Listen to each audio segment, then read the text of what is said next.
The situation in Iran is where we start. It's raising concern internationally for the safety of protesters. There are also cases of violence against police that are raising fears too.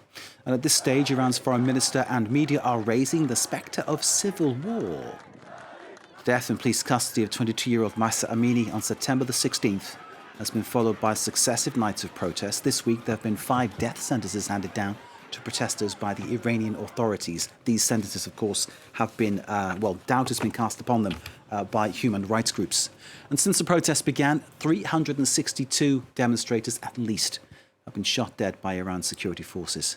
It was the death of Mahsa Amini, arrested by the so-called morality police over her headscarf, that's become a focal point for all the anger Iranian people are feeling about their rulers and about their situation.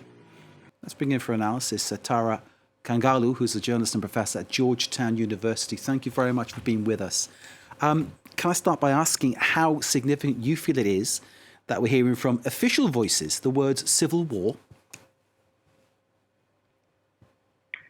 I think the government is at war with its people, and the people are just raising their voice for what's their right. And if you look on the ground, those shooting brutally, choking, arresting, killing are the regime and the government. So they are the ones who are waging a war against Iranians who for the last 40 years have been isolated and deprived of meeting their rights, the fundamental freedoms to write. And I think, again, the government would suffice to any narrative and language to distract and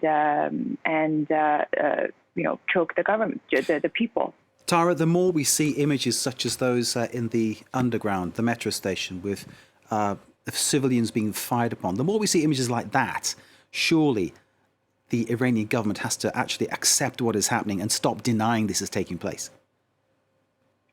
I think what we've seen over the years is the more people raise their voice, the more vile and rabid and brutal the government would become. These are not the first round of protests that we've seen in Iran. I mean, this goes back as, 2009. We remember how the Sepah and the IRGC forces cracked down these voices and these protests. I mean, to this day, there are protesters who, their families don't know where they are. And in 2019, in fact, the last 3 days, the protests and the strikes in Iran were to honor the deaths, the hundreds of deaths that took place inside the country in 2019, protests that, again, were a reflection of people's dissent against the many corrupt and oppressive policies of the government. So the more people raise their voice, unfortunately, the more violent the government has shown it will become. And that's what we're seeing right now.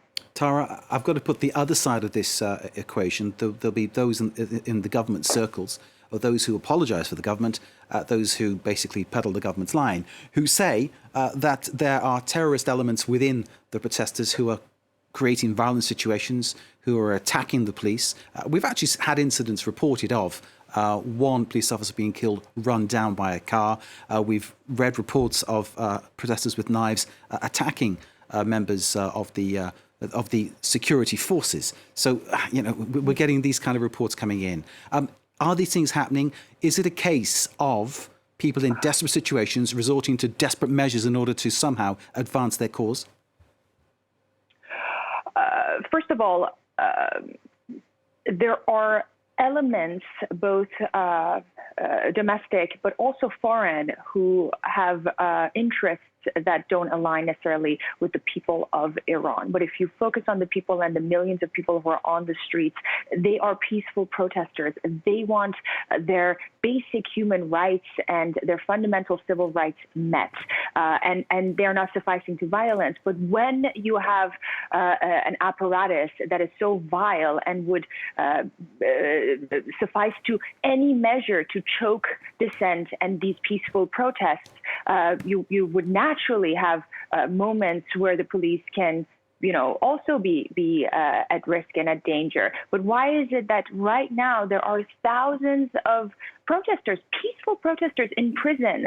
As of today, 56 day that a journalist, a young Iranian journalist who just covered Mahsa Amini's death, is in prison.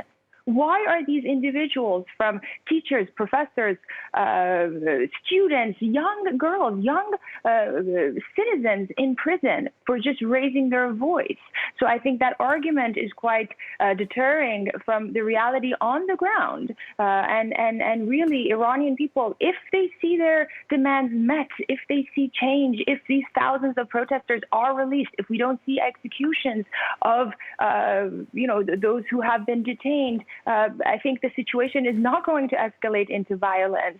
But unfortunately, we're not seeing these demands met by the government. And as a result, again, in any volatile situation, you will have instances of, both sides, of course, being hit. And in this case, we have news of police officers and so on being killed. Now, quickly, though, with regards to terrorist attacks, we recall 2.5 weeks ago, the Shah Cheragh incident that the government immediately claimed to be of terrorist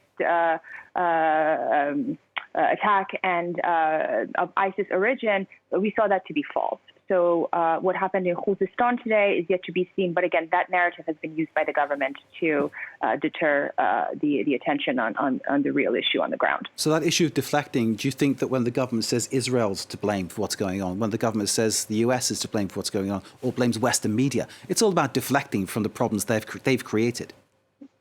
100%, and not taking responsibility. They always blame someone else for the domestic problems that they have at home. But this time, we're seeing people in masses, in hundreds of thousands on the street, raising their voice.